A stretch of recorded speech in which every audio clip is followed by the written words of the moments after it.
Dnes v našej šovke 8 budeme pokračovať a dáme si 8 konšpiračných teórií, no tentokrát z hudobného priemyslu. Tak sa usaďte, pohľadkajte si brúško a ideme na to. Ilumináti a kontrola hudobného priemyslu. Áno, tak ako v minulom dieli o filmovom priemysle, aj v hudobnom priemysle existuje pravdepodobnosť ovládania ľudí tajnými spoločnosťami, preto prvou z konšpiračných teórií, ktorá sa neustále objavuje v diskusiách o hudobnom priemysle, je teória o iluminátoch. Táto tajná organizácia údajne ovláda svetové dianie a medzi jej členov patria najväčšie hviezdy hudobnej scény. Teória tvrdí, že niektoré z najväčších hudobníkov ako Beyoncé, Jay-Z, Rihanna, Lady Gaga či Kanye West sú zapojení do iluminátov, ktorí im pomohli získať slávu a bohatstvo výmenou za šírenie tajnej agendy.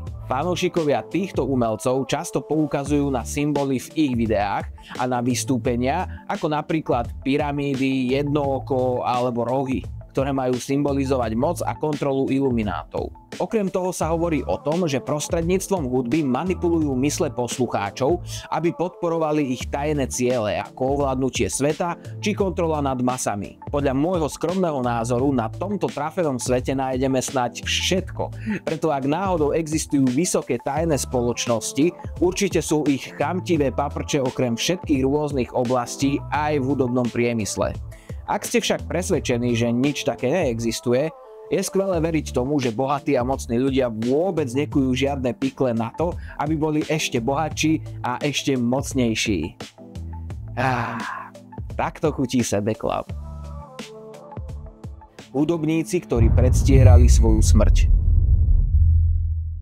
V minulom dieli sme sa bavili o tom, ako možno niektoré celebrity predstierajú svoju smrť. Táto teória tvrdí, že Paul McCartney, Tupac Shakur alebo Elvis Presley nezomreli, ale predstierali svoju smrť, aby unikli tlaku slávy alebo nebezpečenstvu. Teória sa objavila v 60. rokoch, keď sa šírili fámy, že McCartney zomrel pri autonehode v roku 1966 a bol nahradený dvojníkom.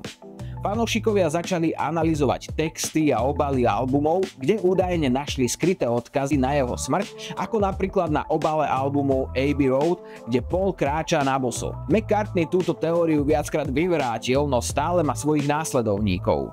To musí byť fakt príjemné, keď ťa iní presviečajú, že si zomrel. Klonovanie hudobných hviezd. Klonovanie hudobných hniezd, teda žartujem, jednou z najzvláštnejších teórií je tá o klonovaní slávnych hudobníkov.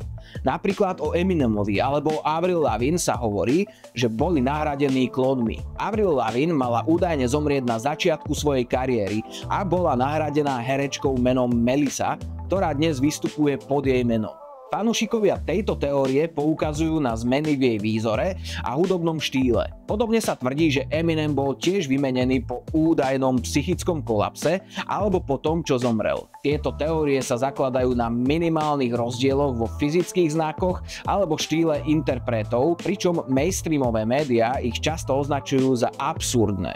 Je ťažko zistiť, či by mohla byť toto pravda, ale je pravdepodobné, že na technológii klonovania sa stále pracuje a myslím si, že takáto technológia už môže byť na celkom vysokej úrovni.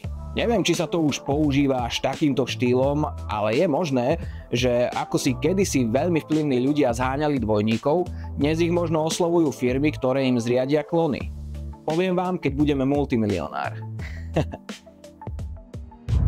Jay-Z a cestovanie v čase. Táto teória je založená na jednej starodávnej fotografii, ktorá sa objavila na internete. Fotografia z roku 1939 zobrazuje muža, ktorý sa nápadne podobá na rapera Jay-Z. To To podnietilo teórie o tom, že Jay-Z je cestovateľom v čase.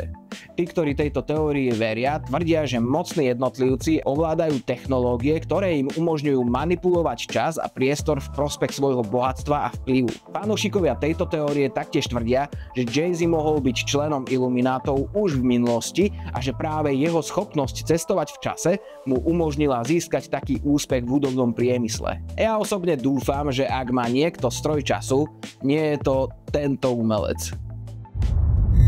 Michael Jackson bol zavraždený vládou. Michael Jackson, popová ikona, zomrel v roku 2009, no mnohí jeho fanúšikovia neveria, že išlo o nehodu alebo dôsledok jeho zdravotných problémov.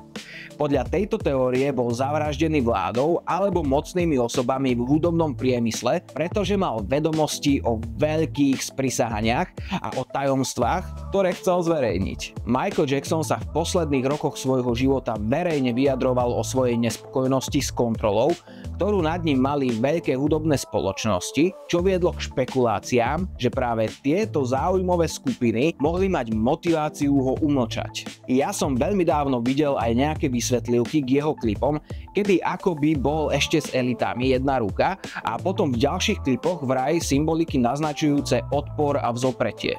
Netuším, ako mohol naozaj zomrieť ani akú vysokú hru hral, ale viem, že to bol kráľ a kráľ môže kadekomu prekážať. Aj keď je to len kráľ popu. Celebrity a predaj duše. V hudobnom priemysle koluje nespočetné množstvo konšpiračných teórií o tom, že niektorí najznámejší umelci predali svoju dušu diablovi výmenou za slávu a bohatstvo. V ich tvorbe často nájdeme temné odkazy alebo symboly, ktoré akoby len podnecovali tieto špekulácie. Napríklad v mnohých textoch sa objavujú narážky na vnútorné boje, tlak hudobného priemyslu, depresie či dokonca pocit straty kontroly nad vlastným životom. Eminem sám má celý song o tom, ako sa zhovára s diablom, ktorý chce jeho dušu. Tieto fakty ľahko vyvolávajú otázky o tom, či existuje niečo hlbšie za ich úspechom. Niektoré verše môžu byť samozrejme vnímané len ako metaforické výrazy na vyjadrenie ťažkostí spojených so slávou, no zarytí fanúšikovia a mnohí zainteresovaní sú presvedčení, že ide o skutočné odkazy a opisy tajných zmluv či dohôd s temnými silami. Mňa by neskutočne zaujímalo, či takáto zmluva človeku naozaj dokáže dať to, po čom túži, a zaujíma ma aj to, aká vysoká je cena. Ak s tým niekto máte skúsenosti, šup napíšte to do komentára, dosť ma to zaujíma. Backmasking a skryté správy v hudbe.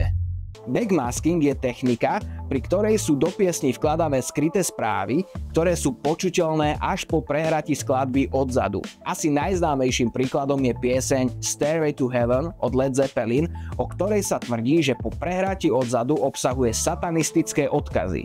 Táto technika bola obľúbená medzi teoretikmi z prisahaní, ktorí veria, že takto sa do povedomia poslucháčov dostávajú rôzne myšlienky a posolstvá, o ktorých ani netušia. Určite si muziku lepšie vychutnáš normálne ako takto, ale je pravdepodobné, že takéto techniky schovávania odkazov do piesní boli minimálne skúšané aj na širších masách. Otázka skôr znie, prečo sú tam, dovolím si tvrdiť, satanistické slová.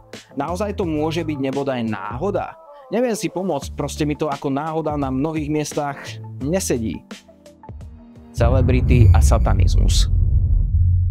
Existuje množstvo tvrdení, ktoré spájajú známe osobnosti s temnými okultnými praktikami a satanizmom. Veľa ľudí verí, že niektorí hudobníci sa rozhodli pre satanistické rituály a symboliku ako spôsob, ako získať slávu a bohatstvo. Ide o myšlienku, že tieto hviezdy vykonávajú rituály, pri ktorých obchodujú so svojou dušou. Mnohí poukazujú na umelcov ako Jay-Z, Kanye West, Beyoncé či Katy Perry, ktorých vystúpenia a klipy často obsahujú temné symboly od pentagramov až po gestá, ktoré sa interpretujú ako znaky diabolského uctievania. Ďalším z interpretov je spomínaná Lady Gaga, ktorej niektoré klipy a vystúpenia sú často plné zvláštnej a temnej symboliky, ktorá vedie ku konšpiráciám a jej spojení s okultizmom. Symboly ako napríklad rohy alebo zvláštne gestá a masky vyvolávajú otázky, či ide o umelecký prejav alebo skutočné odkazy na temné sily. Fakt netuším, do akej miery tieto osobnosti chcú len na seba upútať a do akej miery tam je niečo naozaj odporné a temné. To, čo by sme si z toho mohli zobrať, je to, že všetci sme pánmi toho, čo pozeráme a počúvame, a preto by sme si mali dávať pozor, čím svoju myseľ krmíme. Každopádne ty neprestan mať rád hudbu, hudba lieči, očisťuje a je úžasná. Ďakujem vám všetkým za to, že ste si to pozreli až do konca. Ak máte chuť, dajte mi like, odber a môžete zanechať tiež nejaký bystrý komentík. Ja som Ivo a vy pozeráte Special Art TV.